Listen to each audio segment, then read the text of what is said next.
तो आज English medium के छात्रों के लिए न्यू लेक्चर स्टार्ट होगा। स्टूडेंट्स, पिछले लेक्चर में हम लोग फर्स्ट ऑर्डर रिएक्शन पढ़ रहे थे। फर्स्ट ऑर्डर रिएक्शन हो गया है, उसका काइनेटिक्स इक्वेशन हो गया है, हाफ लाइफ हो गया है, सब कुछ खत्म हो गया था। आज हम स्टार्ट करने वाले हैं जीरो ऑर्डर रिएक्शन। और ध्यान दीजिएगा, ये फर्स्ट ऑर्डर रिएक्शन के अगर आपको समझ में आ गया है तो जीरो ऑर्डर रिएक्शन भी आपको 100% समझ में आएगा। ठीक है, तो आइए हम स्टार्ट करते हैं। आज का लेक्चर जीरो ऑर्डर रिएक्शन है और आज खत्म भी ये हो जाएगा। ठीक है, चलिए आइए जीरो ऑर्डर रिएक्शन। हेडिंग मेरे साथ लिखिए, कॉपी और पेन लेकर के आप लोग बैठ जाइए और अच्छा सा नोट्स बनाइए। चलिए, zero order reaction reaction start होगा। जीरो ऑर्डर रिएक्शन, देखो पिछले लेक्चर में जब आपको हम फर्स्ट ऑर्डर रिएक्शन बताए थे तो वहां पर क्या बताए थे कि वैसा केमिकल रिएक्शन जिसका रेट रिएक्टेंट के कंसंट्रेशन के डायरेक्टली प्रोपोर्शनल होगा उसको हम बोलते थे क्या, फर्स्ट ऑर्डर रिएक्शन। रिएक्शन का रेट कंसंट्रेशन ऑफ रिएक्टेंट के अगर डायरेक्टली होगा तो बोलेंगे फर्स्ट ऑर्डर रिएक्शन। और आज हम बताएंगे आपको जीरो ऑर्डर रिएक्शन, वैसा केमिकल रिएक्शन जिसका रेट रिएक्टेंट के कंसंट्रेशन पर डिपेंड नहीं करता है। वैसा केमिकल रिएक्शन जिसका रेट कंसंट्रेशन पर डिपेंड नहीं करेगा उसको हम बोलते हैं जीरो ऑर्डर रिएक्शन। मतलब कि कंसंट्रेशन को आप बढ़ाइए या फिर घटाइए, जो एक बार स्पीड पकड़ लिया रिएक्शन का अब वही स्पीड पकड़ ले रहेगा हमेशा। रिएक्टेंट का ये कंसंट्रेशन घटे या फिर बढ़े उसे कोई मतलब नहीं है। जबकि फर्स्ट ऑर्डर में ऐसा नहीं है। फर्स्ट ऑर्डर में ऐसा नहीं है, रेट जो है वो रिएक्टेंट के कंसंट्रेशन के डायरेक्टली होता है। अगर ये कंसंट्रेशन ज्यादा होगा तो फास्ट होगा ये, अगर ये कम होगा तो ये फिर रेट भी कम होगा, डायरेक्टली होता है फर्स्ट में। जीरो में नहीं, कंसंट्रेशन घटेगा या फिर बढ़ेगा, रिएक्शन का रेट क्या होगा वो फिक्स होगा। समझ रहे हैं? तो आइए मेरे साथ लिखिए डिफिनीशन जीरो ऑर्डर रिएक्शन का। यहां पर the chemical reaction, the chemical reaction which rate is independent of the concentration of reactant, concentration of the reactant is called zero order reaction, is called zero order reaction. क्या कोई दिक्कत है? आ रहा समझ में? मतलब वैसा केमिकल रिएक्शन जिसका रेट जो है वो रिएक्टेंट के कंसंट्रेशन पर डिपेंड नहीं करेगा। कंसंट्रेशन घटेगा या फिर बढ़ेगा, रिएक्शन का रेट जो एक बार फिक्स हो गया वही हमेशा रहेगा। ठीक है, तो उसको हम बोलेंगे जीरो ऑर्डर रिएक्शन। आइए आइए चलते हैं अब आगे। यहां पर ध्यान दीजिएगा,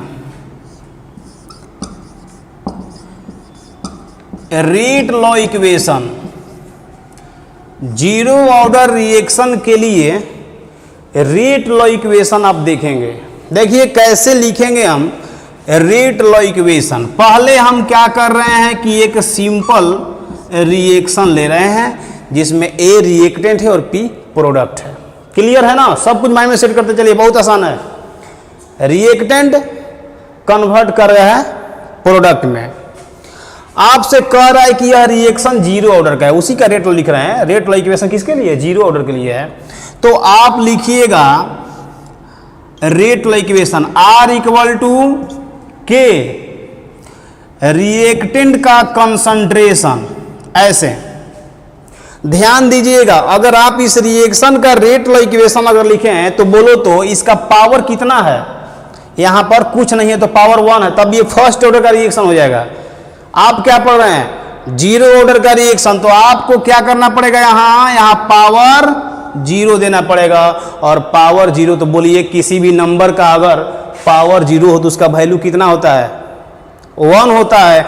तो क्या हम नहीं कह सकते हैं R इक्वल टू K, बोल सकते हैं? तो बताइए तो क्या इस रिएक्शन का रेट इस पर डिपेंड कर रहा है? कहाँ इस पर डिपेंड कर रहा है? इस पर 0 तो खत्म हो गया, ये तो कंसंट्रेशन इसमें नहीं है, तो कहाँ से डिपेंड करेगा? वहीं तो हम आपको बोल रहे हैं कि रिएक्शन का रेट जो है वो रिएक्टेंट के कंसंट्रेशन पर डिपेंड नहीं करेगा, इंडिपेंडेंट होता है। समझ में आ रहा है? तो R इक्वल टू K होगा, कोई दिक्कत नहीं है। अगर आपसे कहा जाएगा कि इसका ग्राफ खींचिए कंसंट्रेशन में और रेट में, तो आइए इसका ग्राफ हम कहाँ दिखाएं आपको? इसको मिटा दे रहे हैं, लिख लिए है ना?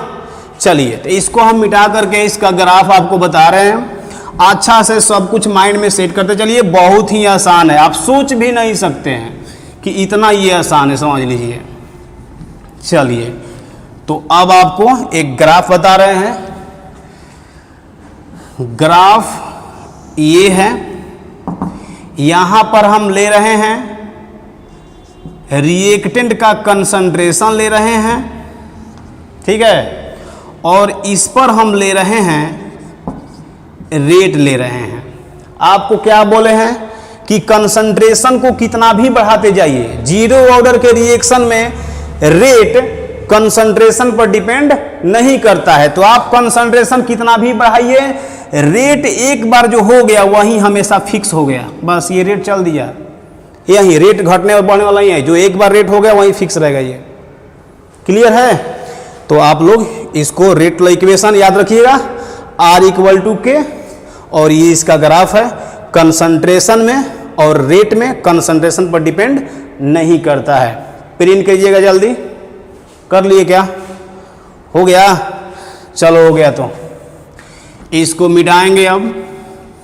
और अब ध्यान दीजिएगा, आपसे अगर पूछा जाएगा रेट कांस्टेंट का यूनिट बताइए, यही रेट कांस्टेंट है K, तो अगला हेडिंग है, सब कुछ माइंड में सेट करते चलिए, यूनिट ऑफ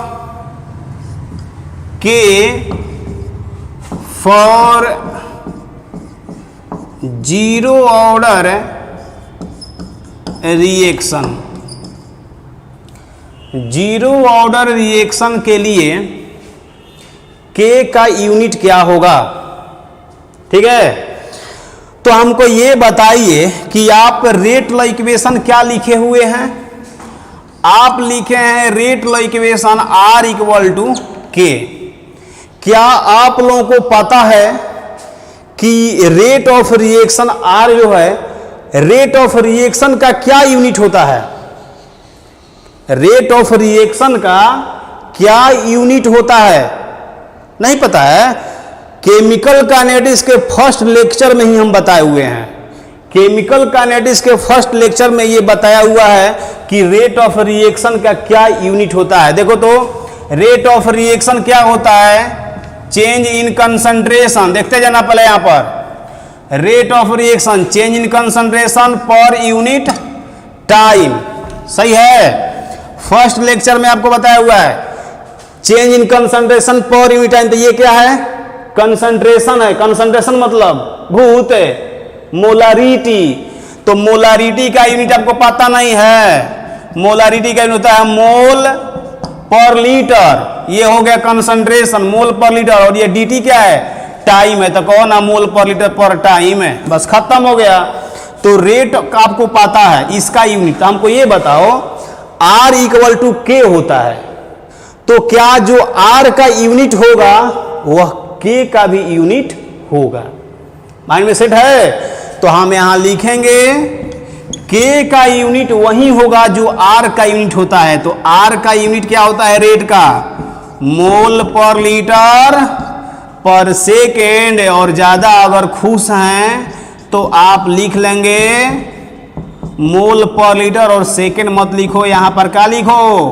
पर टाइम। और इसमें सब आ गया है, अब मोल पर लीटर पर सेकेंड आ गया, मोल पर लीटर पर मिनट भी बोल सकते हैं, मोल पर लीटर पर आवर भी बोल सकते हैं। ध्यान दीजिएगा एक बात, बहुत सारे एग्जाम में यही पूछता है, रेट कांस्टेंट का यूनिट बोलिए 0 ऑर्डर के लिए, रेट कांस्टेंट का यूनिट बोलिए फर्स्ट ऑर्डर के लिए। क्या आप लोग को याद है फर्स्ट ऑर्डर रिएक्शन के लिए K का क्या होता है unit?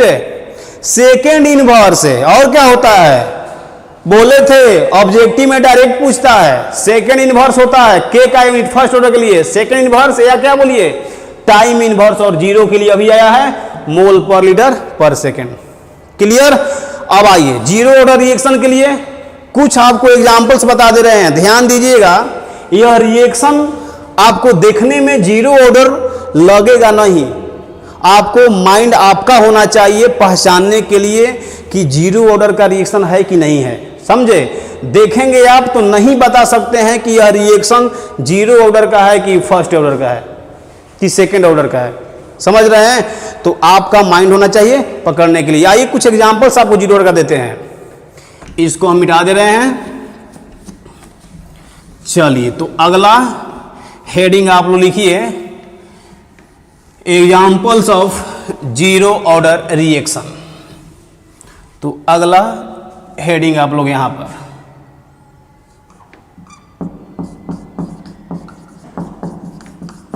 Examples of zero order reaction.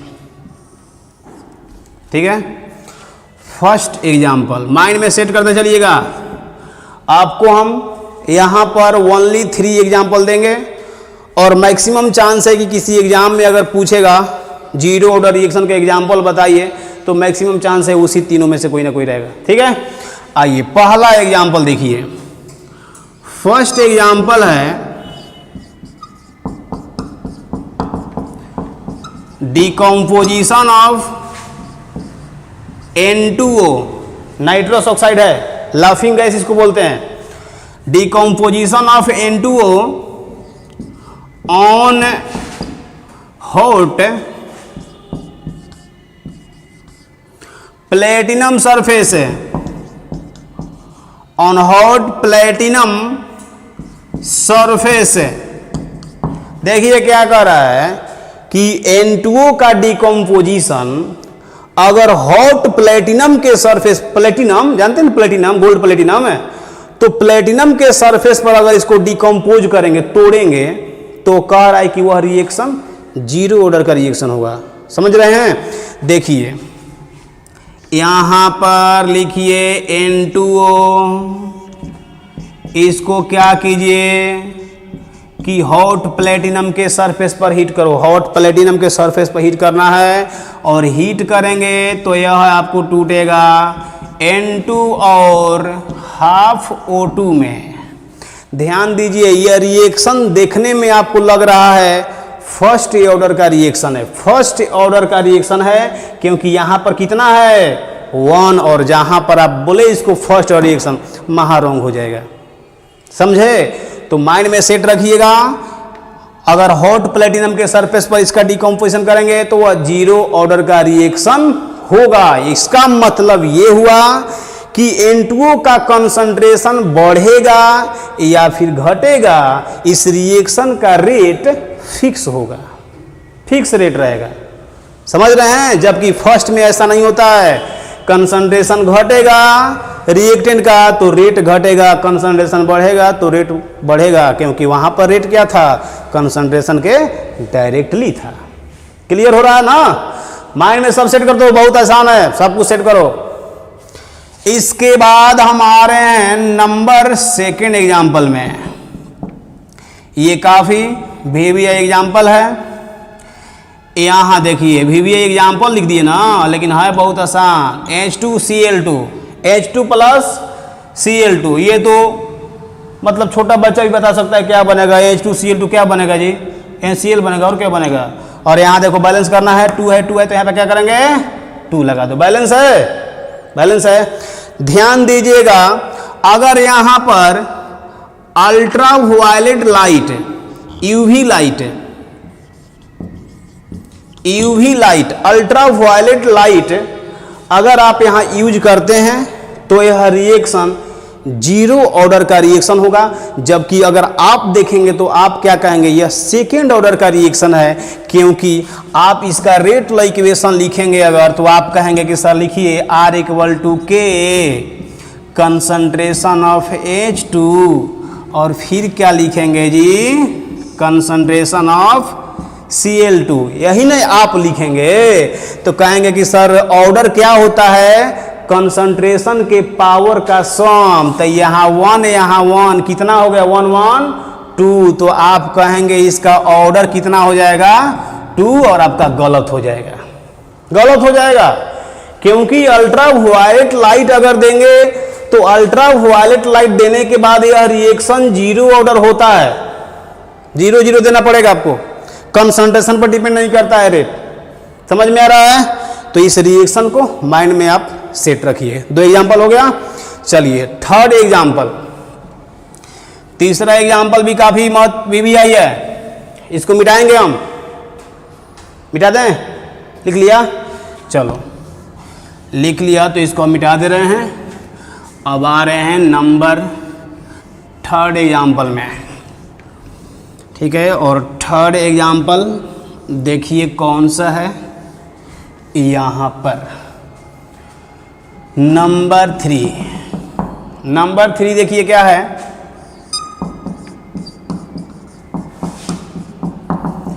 Decomposition of ammonia on hot gold और प्लेटिनम सरफेस, गोल्ड और प्लेटिनम सरफेस कह रहा है कि अमोनिया का डिकम्पोजिशन पर करना है। अमोनिया का डिकम्पोजिशन कहाँ करना है, तो हॉट प्लेटिनम के सरफेस पर या फिर गोल्ड के सरफेस पर। आ रहा समझ में, देखो यहां पर अमोनिया का डिकम्पोजिशन NH3, यही ना अमोनिया है, इसका डिकम्पोजिशन करना है, कहां पर करना है, तो गोल्ड या फिर प्लेटिनम के सरफेस पर, हॉट प्लेटिनम के सरफेस पर। अगर आप इसको डिकम्पोज करेंगे, तोड़ेंगे, तो आपको तो पता होगा ना, नहीं पता है, समझे, बैलेंस करना होगा, बैलेंस कर दीजिएगा। इसमें रिएक्शन बैलेंस होना चाहिए, इस चैप्टर में रिएक्शन बैलेंस होना चाहिए, नहीं तो फिर दिक्कत होगा, समझे। तो मैक्सिमम रिएक्शन आपको बैलेंस करके दिया रहेगा, आपको टेंशन नहीं लेना है, फिर भी कुछ रिएक्शन आपको बैलेंस करने आना चाहिए। तो बैलेंस है, ये हो गया। अगर आप कहेगा आपसे कि इस रिएक्शन का ऑर्डर बताइए, आप क्या कहेंगे, सेकेंड ऑर्डर, क्यों, यहाँ 2 है, यहाँ 2 है ना, तो आप कहेंगे सेकेंड ऑर्डर का रिएक्शन, और सेकेंड ऑर्डर बोलेंगे रॉन्ग हो जाएगा, समझ रहे हैं। तो ये गोल्ड और प्लेटिनम के सरफेस पर अगर अमोनिया का डिकम्पोजिशन करेंगे तो यह क्या होगा, जीरो ऑर्डर का रिएक्शन होगा, ठीक है। चलिए यहां तक पहुंच गए। अब हम आ रहे हैं जीरो ऑर्डर रिएक्शन के लिए काइनेटिक इक्वेशन, ठीक है। फर्स्ट ऑर्डर रिएक्शन आप लोग को समझ में आ गया होगा, इसमें भी सब कुछ वही है। फर्स्ट ऑर्डर का काइनेटिक इक्वेशन बताए थे, अब आएंगे हम जीरो ऑर्डर का काइनेटिक इक्वेशन, ठीक है। उसके बाद आपको हम फर्स्ट ऑर्डर का हाफ लाइफ बताए थे, और यहां पर बताएंगे जीरो ऑर्डर का हाफ लाइफ। क्लियर, सब कुछ हो रहा है ना। चलो तो हेडिंग लिखो मेरे साथ, kinetic equation for zero order reaction. चलिए लिखिए हेडिंग, काइनेटिक इक्वेशन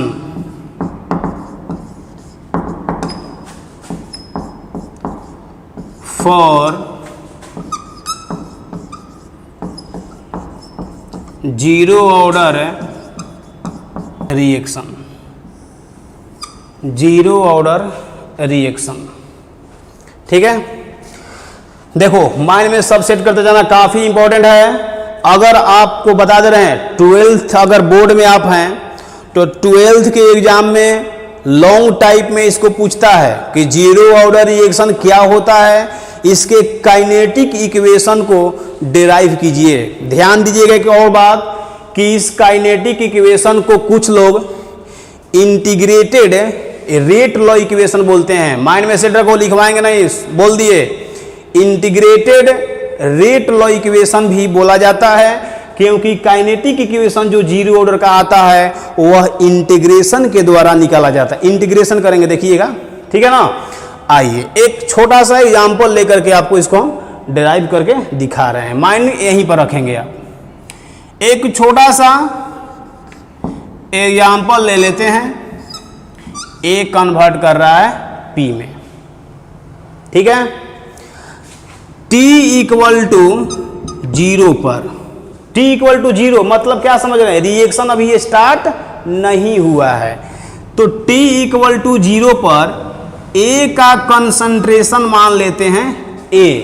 तो हमको ये बताओ कि t इक्वल टू 0 मतलब कि रिएक्शन स्टार्ट हुआ नहीं है। तो नहीं हुआ है तो प्रोडक्ट अभी क्या बनेगा, 0, कुछ नहीं बनेगा। अभी स्टार्ट नहीं तो बनेगा कहाँ से, समझ में आ रहा है।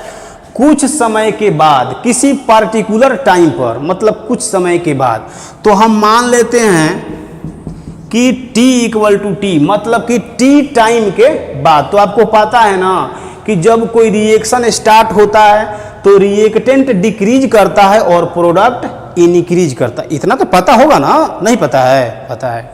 तो t इक्वल टू टी मतलब t टाइम के बाद, तो ये कुछ घटा होगा, कुछ डिक्रीज किया होगा, और ये कुछ इंक्रीज किया होगा। तो देखो यहाँ पर t टाइम के बाद हम देख रहे हैं कि A का कंसंट्रेशन A माइनस एक्स बच गया है। तो हमको ये बताओ कि t टाइम के बाद A माइनस एक्स बच गया है, इतना बच गया, तो खत्म कितना हुआ होगा, अरे x खत्म हुआ होगा, और क्या, x इसमें से खत्म हुआ, तबे तो हम बोल रहे हैं कि A माइनस एक्स बच गया है। आ रहा समझ में। और जितना ये खत्म उतना ही यह बनेगा। क्या आ रहा है, कुछ बाउंस कर रहा है क्या, नहीं ना, हाँ अच्छा से ध्यान दो। तो ये जितना खत्म उतना ये बना दिए, ठीक। अब देखो रेट, आपको पता है कि जीरो ऑर्डर रिएक्शन के लिए R इक्वल टू के होता है, इतना तो पता है ना, R इक्वल टू के होता है जीरो ऑर्डर के लिए। अब सुनो, यह भी आपको बोले थे कि रेट प्रोडक्ट के रिस्पेक्ट में पॉजिटिव आता है और रिएक्टेंट के रिस्पेक्ट में रेट क्या आता है, निगेटिव आता है। बोले थे पहले, याद करो। अगर लेक्चर आप नहीं देख रहे हैं पीछे वाला तो मत देखिए इस लेक्चर को, दिक्कत होगा। पीछे का लेक्चर अगर अच्छा से आप लोग रिवीजन कर रहे हैं, नोट्स बना रहे हैं, तब ही आप इस लेक्चर को देखिए। फिर आप कहेंगे कि समझ में नहीं आ रहा है, आप डायरेक्ट यहीं पे आ जाएंगे तो कहां से समझ में आएगा।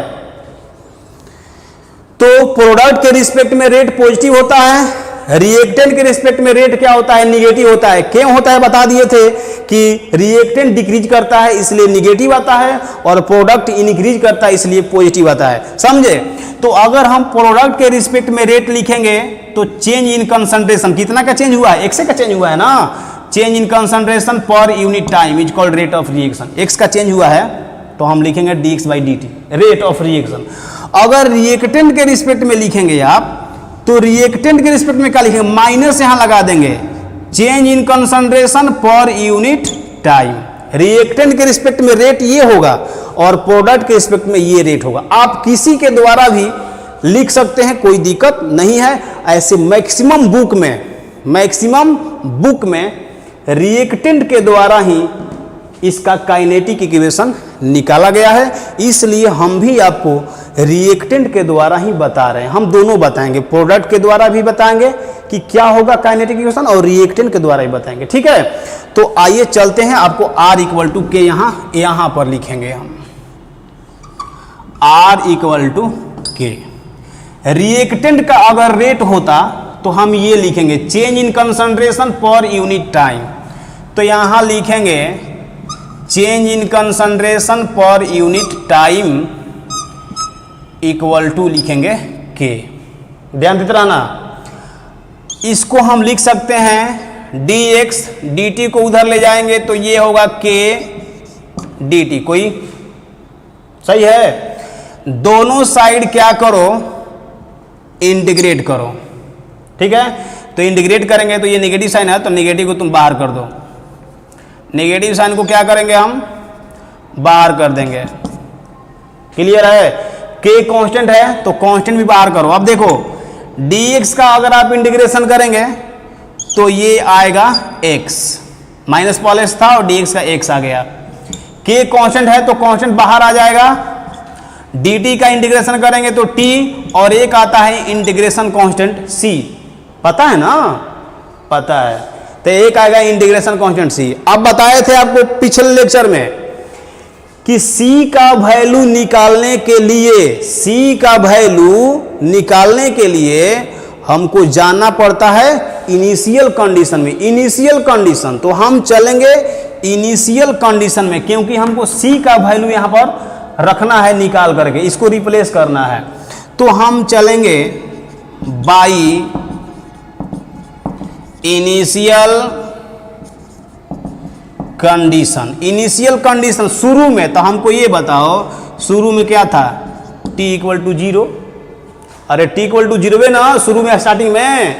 तो t इक्वल टू 0 अगर है, इसका मतलब क्या समझ रहे हैं? रिएक्शन स्टार्ट नहीं हुआ है, और जब रिएक्शन स्टार्ट नहीं है तो फिर कंसंट्रेशन चेंज कहाँ से हो गया? तो कंसंट्रेशन चेंज यानी कि x का वैल्यू भी 0 होगा। न समझे? x क्या है? x है कंसंट्रेशन में चेंज। तो रिएक्शन जब स्टार्ट नहीं है तो फिर कंसंट्रेशन में चेंज कहाँ से हो गया? इसीलिए यहाँ पर x का वैल्यू भी 0। तो t 0 रखेगा तो ये पूरा 0 और x भी 0। तो बोलो c क्या होगा? कहो कि सर c भी 0 होगा, और क्या होगा? तो c 0। बस खत्म। अब यहाँ 0 रख देंगे तो बोलो ये क्या होगा? माइनस x इक्वल टू, बोलो kt। समझ में आ रहा है कुछ? और कुछ लोग इसको बोलते हैं x इक्वल टू, बोलो क्या होगा? Minus kt, and this is the kinetic equation. ये क्या है?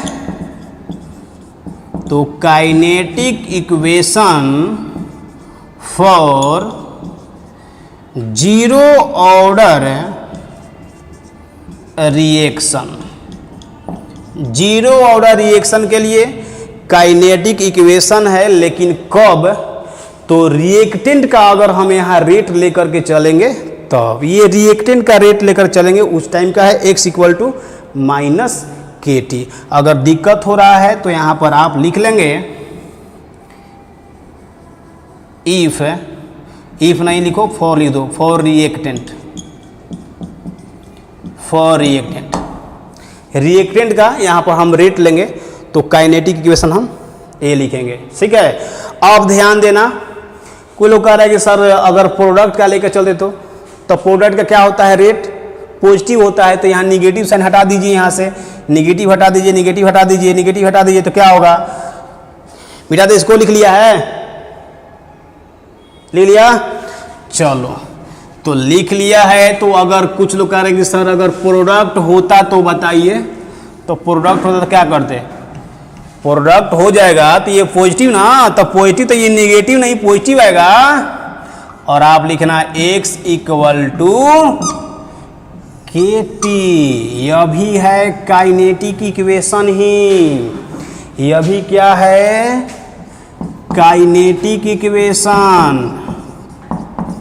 Kinetic equation for zero order reaction, और कोष्ठ में लिख दो फॉर प्रोडक्ट के लिए काइनेटिक इक्वेशन। ध्यान दीजिएगा, हम दोनों का यूज करेंगे, रिएक्टेंट वाले काइनेटिक इक्वेशन का भी यूज करेंगे और कहीं कहीं प्रोडक्ट वाले का भी हम यूज करेंगे। जो बात है वो अभी हम बोल दे रहे हैं आपसे, हम दोनों को यूज करेंगे। लेकिन अगर 12th बोर्ड के एग्जाम में आपसे अगर पूछा जाएगा तो आप काइनेटिक इक्वेशन यहीं लिखिएगा, क्योंकि मैक्सिमम बुक में यही काइनेटिक इक्वेशन दिया है, रिएक्टेंट के द्वारा निकाला है। ठीक है? तो हम मिटाएंगे इसको। आप लोगों समझ में आ गया होगा, हमको आशा ही नहीं, पूर्ण विश्वास है आप लोगों पर कि मेरी पढ़ाई आपको समझ में आती होगी। अब नहीं आती होगी तो इसमें आपकी गलती है क्या? चलो ना, चलो चलो देखो अब आगे चल रहे हैं, समझे ना समझे, नहीं समझ में आ रहा है, हम अब क्या करें बताओ। चलिए काइनेटिक इक्वेशन आप लोग को पता हो गया। यहाँ पर देखो तो क्या हम कह सकते हैं कि x जो है वह t के डायरेक्टली है, बोल सकते हैं x t के डायरेक्टली है तो ग्राफ भी बोल सकता है, मुंह मत बनाइए।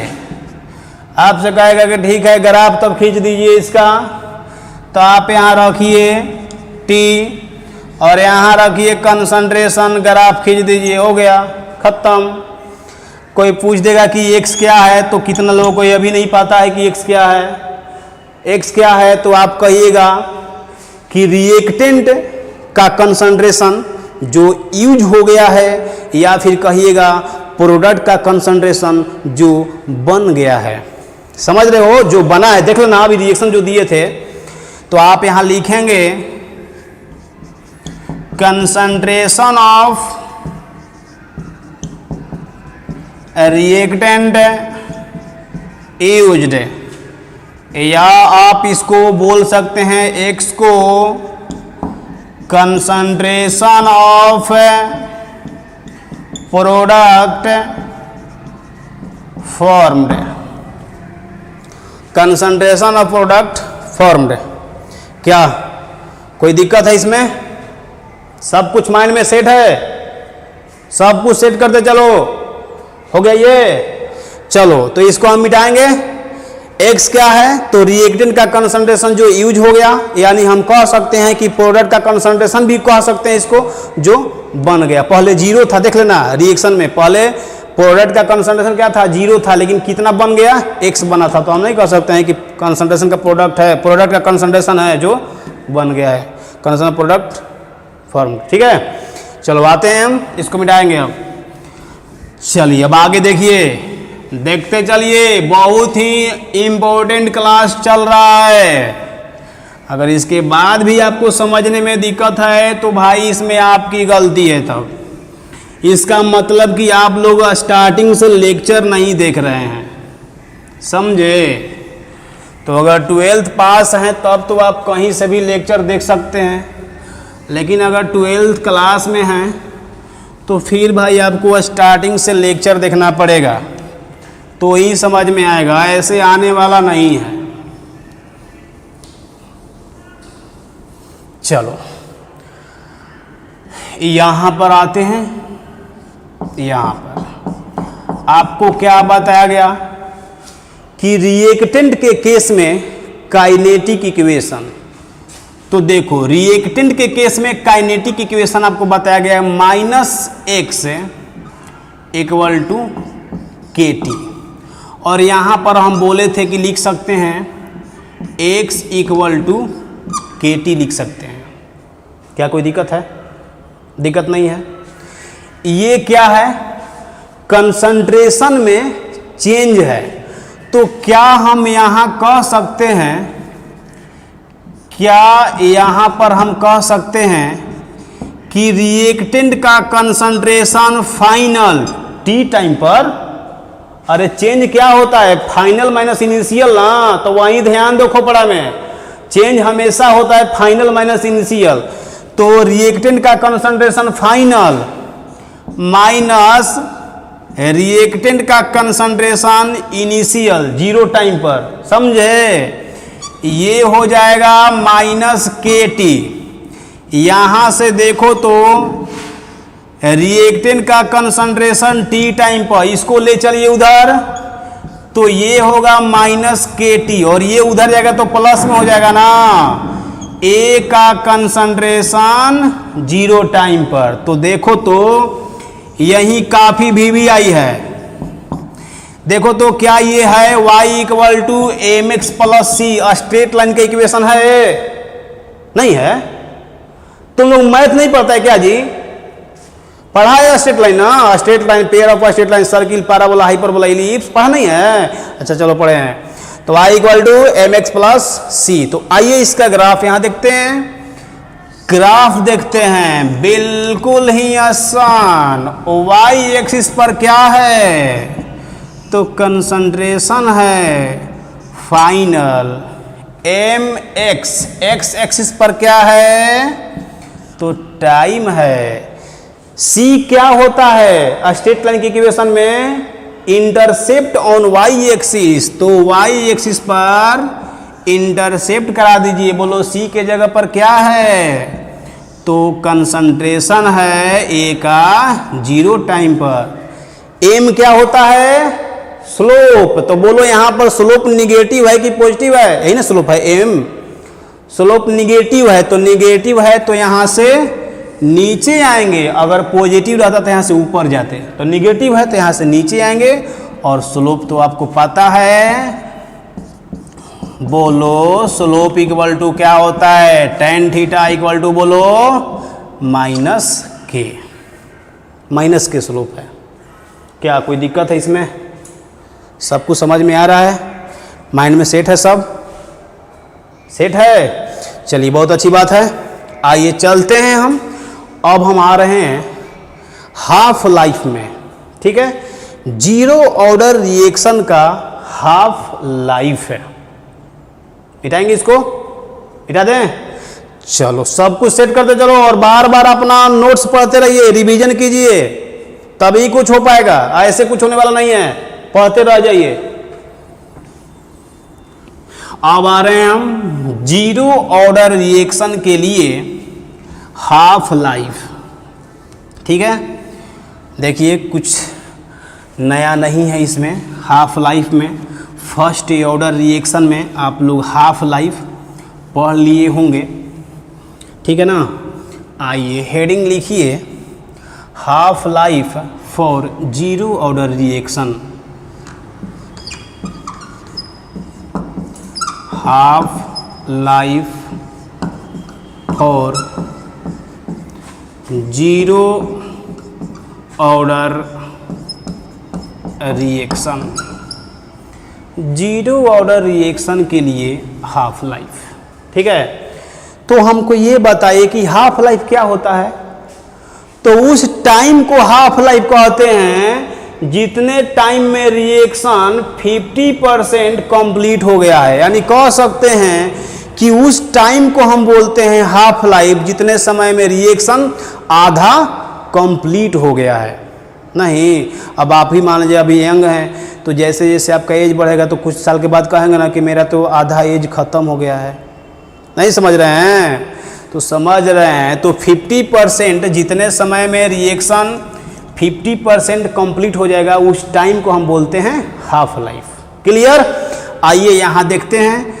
आपको काइनेटिक इक्वेशन बताए थे प्रोडक्ट के रिस्पेक्ट में, प्रोडक्ट वाला। ठीक है, किसी तरह से आपको बनाना है।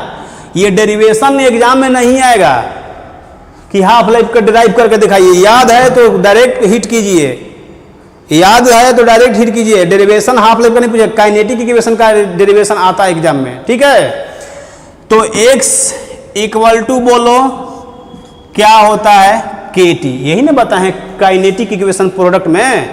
नहीं बताए हैं? बताए हैं। अब बोलो x क्या है? x क्या है? कितना चेंज हुआ है? तो हमको ये बताओ, ये चेंज ना है।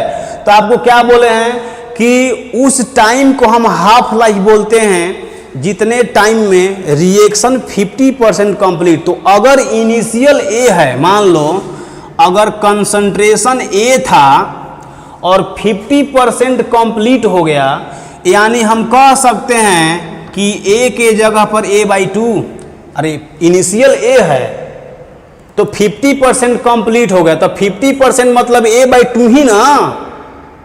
आ रहा समझ में? तो x के जगह पर a/2 कर दिए, मतलब जितना था। ठीक है, और यहां पर देखो k हो गया, और t को क्या बोलेंगे हम? t हाफ बोलेंगे। ये हाफ लाइफ, क्योंकि कंसंट्रेशन हाफ कर दिए यहां ना, तो ये हाफ लाइफ बोलेंगे इसको। तो बताओ तो यहां पर क्या होगा? t हाफ इक्वल टू, जल्दी से बोलो, a/2k। खत्म। क्या आपको ये तो हो गया जीरो ऑर्डर के लिए हाफ लाइफ ना? इसको लिखेंगे आप यहाँ पर for zero order reaction, zero order के लिए है, समझ रहे हैं। पिछले लेक्चर में आपको बताया गया था फर्स्ट ऑर्डर के लिए, तो याद होगा शायद आपको फर्स्ट ऑर्डर रिएक्शन का हाफ लाइफ 0.693 बाई के, ये बताए थे किसके लिए, तो ये था for first order reaction, first order reaction के लिए आपको ये बताया गया था। क्लियर है। हमको ये बताओ थोड़ा सा कि फर्स्ट ऑर्डर रिएक्शन का ये जो हाफ लाइफ है, क्या इसमें कहीं कंसंट्रेशन दिया है? नहीं, कंसंट्रेशन कहीं नहीं, तो रेट कांस्टेंट है, कंसंट्रेशन कहीं नहीं है। तो हम आपको बोले थे वहां पर, कहाँ, फर्स्ट ऑर्डर में, कि फर्स्ट ऑर्डर रिएक्शन का हाफ लाइफ कंसंट्रेशन पर डिपेंड नहीं करता है। लेकिन यहाँ आइए जीरो ऑर्डर के रिएक्शन के लिए, बोलो ये जीरो ऑर्डर रिएक्शन और ये ए क्या है, कंसंट्रेशन है, इसमें कंसंट्रेशन है हाफ लाइफ में। तो बताओ कि हाफ लाइफ और कंसंट्रेशन में कैसा रिलेशन है? डायरेक्टली रिलेशन है। कहने का मतलब कि जीरो ऑर्डर रिएक्शन का हाफ लाइफ कंसंट्रेशन के डायरेक्टली होता है, जबकि फर्स्ट ऑर्डर रिएक्शन का ये हाफ लाइफ कंसंट्रेशन से इंडिपेंडेंट होता है, डिपेंड नहीं करेगा। समझ रहे हो? चलो, तो एक छोटा सा पॉइंट आप यहाँ लिखिए, उसके बाद हम आगे चलेंगे। ठीक है, लिखो तो जल्दी से। यहाँ पर हाफ लाइफ फॉर लिख दें क्या जी, देखो half life for zero order reaction is directly proportional to the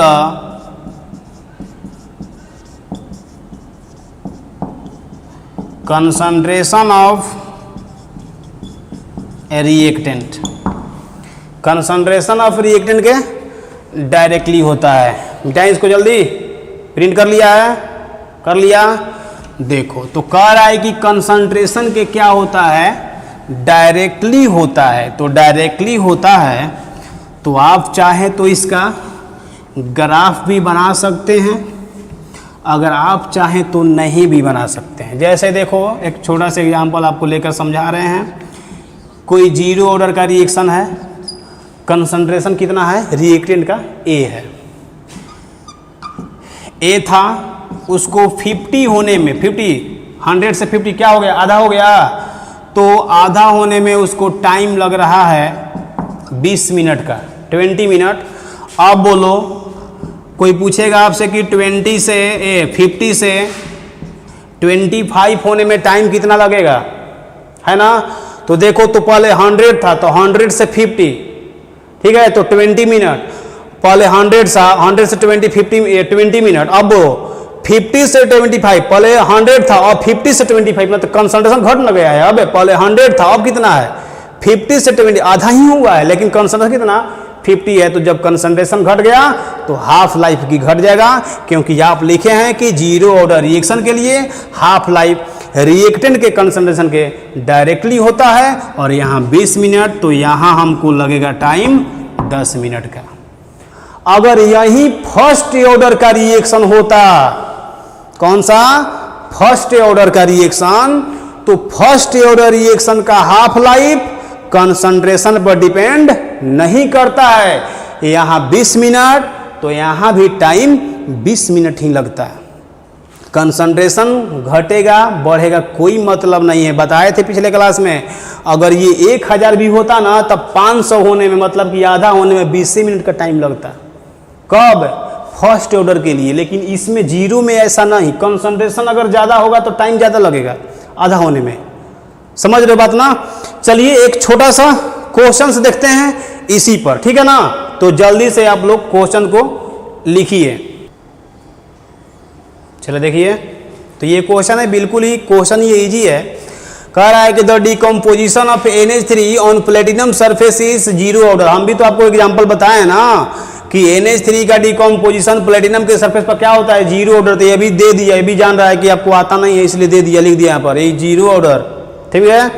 what are the rate of production, production मतलब बनेगा, of N2 and H2 if K equal to this mole per litre per second. Zero order का reaction है इसलिए K का unit mole per litre per second यहाँ दे दिया है, ठीक है। तो आइए रेट ऑफ प्रोडक्शन पूछा है, मतलब बनेगा, इसका मतलब क्या समझ रहे हैं, पॉजिटिव में इसका रेट आएगा, क्लियर है। आइए पहले आपको हम समझा दें कि जीरो ऑर्डर रिएक्शन में R इक्वल टू K होता है, ये आपको पता होना चाहिए, ठीक। अब आइए NH3 का डिकम्पोजिशन करना है तो उसको हम रिएक्शन लिखेंगे। पहले NH3 का डिकम्पोजिशन करना है प्लेटिनम के सरफेस पर, तो आपको हम बता दिए थे N2 प्लस 3H2 प्रोडक्ट बना दीजिए, ठीक है। अब हमको ये बताओ कि अगर इस रिएक्शन का रेट आपसे पूछता तो आपको हम बोले थे पहले सबसे पहले बोले हैं फर्स्ट लेक्चर में शायद कि किसी भी रिएक्शन का रेट किसी के भी रिस्पेक्ट में सेम आता है, बस थोड़ा सा डिफरेंस ये है कि रिएक्टेंट के रिस्पेक्ट में निगेटिव आता है रेट और प्रोडक्ट के रिस्पेक्ट में क्या आता है, पॉजिटिव आता है। तो आप यहाँ लिखेंगे R इक्वल टू, आप देखो R इक्वल टू रिएक्टेंट है तो यहाँ पर निगेटिव साइन देंगे, चेंज इन कंसंट्रेशन तो लिख देंगे change in concentration per unit time और इस डिवाइडेड बाय दियर कोएफिशिएंट, इसका कोएफिशिएंट से यहाँ पर डिवाइड करेंगे, ये इक्वल होगा, ये प्रोडक्ट है तो यहाँ पॉजिटिव दीजिएगा। चेंज इन कंसंट्रेशन तो N2 का कंसंट्रेशन चेंज कर दीजिए, पर यूनिट टाइम बोलिए यहाँ कोएफिशिएंट कितना है 1 है तो 1 से डिवाइड, समझे, इक्वल टू होगा, यहाँ पर प्रोडक्ट है तो फिर आप दीजिए पॉजिटिव साइन और तब कहेंगे change in concentration per unit time divided by their corresponding coefficient, clear है। अब बताओ क्या पूछा है, what are the rate of production N2 का और पूछा है H2 का, इसका प्रोडक्शन पूछा तो हमको ये बताओ R का वैल्यू क्या K के इक्वल होता है, तो K का वैल्यू दिया हुआ है तो R का वैल्यू भी यही होगा। तो यहाँ देखो अब किसका पूछा है, इसका पूछा है और इसका पूछा है, खत्म हो गया, खत्म। रेट ऑफ देखते जाना प्रोडक्शन ऑफ N2 तो R का वैल्यू इतना है, जो K का वैल्यू R का वैल्यू होगा तो यहाँ R का वैल्यू रखो, यहाँ N2 का प्रोडक्शन तो ये 1 है ना, तो ये 1 से मल्टीप्लाई करो इधर, तो मल्टीप्लाई करेगा तो वही ना होगा 2.5 इंटू 10 का पावर -4 मोल per litre per second, clear है। अब आपसे पूछेगा rate of production of H2, ठीक है। तो H2 का प्रोडक्शन तो यहाँ पे कितना है 3 है, तो 3 और R में मल्टीप्लाई करो, 3 और R में, तो देखो तो क्या करेंगे 3 इंटू R का वैल्यू बोलो, K का वैल्यू 2.5 इंटू 10 का पावर -4, ये कितना आएगा 7.5 इंटू 10 का पावर -4 और ये क्या हो गया मोल पर लीटर पर सेकेंड, क्लियर है। तो ये क्वेश्चन आपको अच्छा समझ में आ गया होगा। आज हम यहीं पर ब्रेक लेंगे, मिलेंगे आपसे हम अगले लेक्चर में, ठीक है। तब तक के लिए ओके, थैंक यू आज क्लास में पढ़ने के लिए, थैंक यू।